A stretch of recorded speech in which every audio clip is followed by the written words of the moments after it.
Julia lagi bersiap mengemudi mobil. Tiba-tiba ada rantai besi yang menyekiknya lehernya. Pria itu mengancam Julia untuk menyalakan mesinnya. Mobil dibawa ke parkiran bawah tanah. Pria itu mengeluarkan Julia dari mobil dan mengikat kedua tangannya, lalu digantung ke rantai. Kemudian dia pergi. Pria itu datang ke dalam kamar. Dari monitor dia melihat badan Julia yang seksi. Julia terus memberontak. Akhirnya dia jatuh dari gantungannya. Dia segera mencari telepon di dalam bajunya untuk melaporkan ini ke polisi. Pria itu melihat Julia kabur, namun dia tidak khawatir. Dia memakai kacamata hitamnya. Belum jauh Julia melarikan diri, dia sudah ditangkap lagi oleh pria itu. Kemudian dia dibawa ke atas mobil pick up. Tangannya juga diikat. Kemudian pria itu memanaskan sebatang besi, kemudian mencetak simbol di kaki Julia. Julia kesakitan hingga pingsan. Pria itu memindahkan Julia ke mobil lain, kemudian membawanya keluar. Julia pun terbangun. Tiba-tiba sebuah kantong terbuka. Di dalamnya berisi mayat wanita. Julia akhirnya sadar dia bertemu pembunuh yang tidak waras. Mobil berhenti di kawasan yang sepi. Pria itu membuka lubang dengan sekop, kemudian menguburkan mayat wanita itu ke dalam lubang. Memanfaatkan situasi begini, Julia membuka kunci tangannya. Wanita ini ditangkap pembunuh yang tidak waras. Saat pria itu pergi, dia membuka kuncinya. Kemudian dia keluar dari belakang mobil dan masuk ke dalam hutan. Pria itu tidak mengejarnya. Dia mengeluarkan rantai besi dari mobilnya dengan ekspresi sangat senang. Julia bersembunyi di rumah kosong. Saat ini dia menelpon, rupanya kabel telepon terputus. Pria itu sudah datang ke rumah itu. Namun saat pria itu masuk ke dalam rumah, Julia memukulnya dengan skop.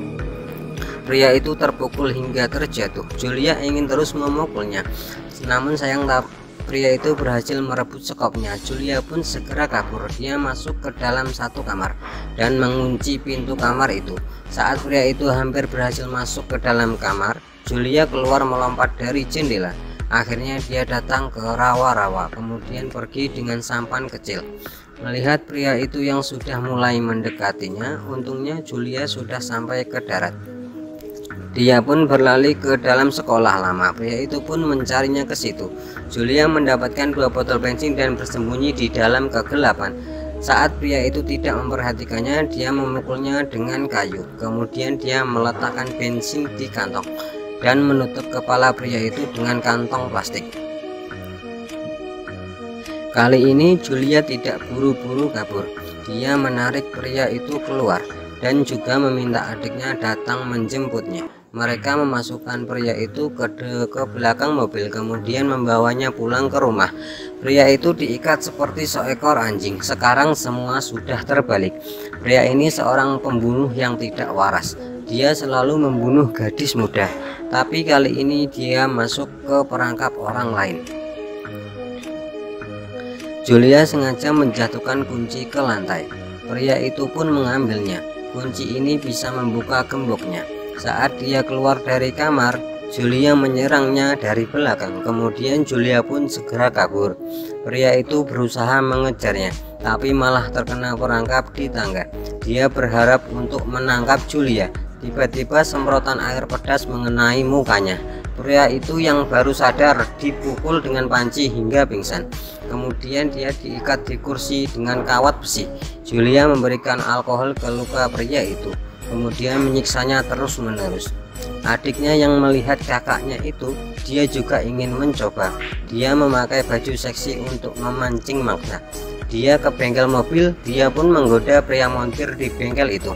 Sepertinya cowok itu biasanya tidak banyak menggunakan otak.